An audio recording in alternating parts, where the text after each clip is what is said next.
Joining me now to share his thoughts on this matter is Public Affairs Analyst Ambrose Igbokwe. Thank you so much for joining us on TVC News at 1.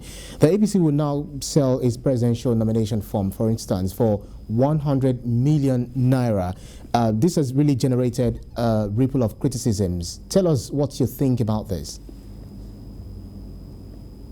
Well, it is only a country that is deep into corruption that will peg his presidential nomination form and the processes, expression form and everything to come to 100 million naira. That is preposterous. So I don't. That is we are talking about $200,000. It's unheard of. I've not seen a political dispensation, any democratic setting, or any client that has been able to fix that kind of amount for picking an expression of interest form and a nomination form.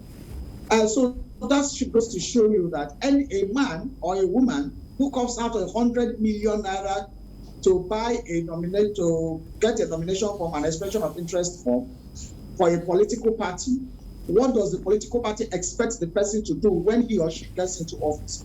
First of all, it is clear that only one presidential candidate will emerge from that political party. So if, let's say, 10 people buy a nomination form and a special nomination for the presidential ticket, we are talking of $1 billion naira for just the presidential ticket. Then we are looking at other things like the Senate, House of Reps, and others, House of Assembly, and the governorship ticket. That means that political parties have turned to what we call business racketeering, because that is how else you want me to explain the fact that a political party is pegging presidential form at 100 billion naira. So which means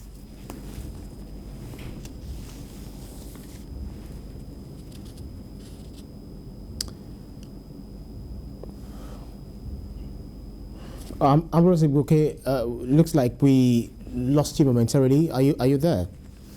I'm on it. Right. We find out that most of the candidates are political office holders. What is their salary? What is their allowances? When you aggregate their salaries, allowances, and whatever that comes to them, how do they be able to afford that? So it goes round to say that they have to source for the money from other means. And what are the other means? You and I can guess, of course, where that is coming, where that will come from. And that takes us back to the issue of party funding. Now, most of the political parties have begun to form. I've seen the election time doing the buying of forms, expression of interest form, as a means of funding their political parties. This should not be. Let's go back to the days of the NCNC, the Action Group, and the APC. Those days in the First Republic, and even in some part of the Second Republic, party members, for you to be a party member, just like you become any group of association, you pay monthly dues. They used to pay monthly dues those days. I mean, if you go to some people in their 70s, 80s now, they will tell you as people who are politically active, that they were paying dues in their political parties. That's why political parties were raising money. All of a sudden, it was abandoned, in the 90s, and what we find ourselves in now. The political parties now have to fund their political activities through the elected officials that were elected in their platform.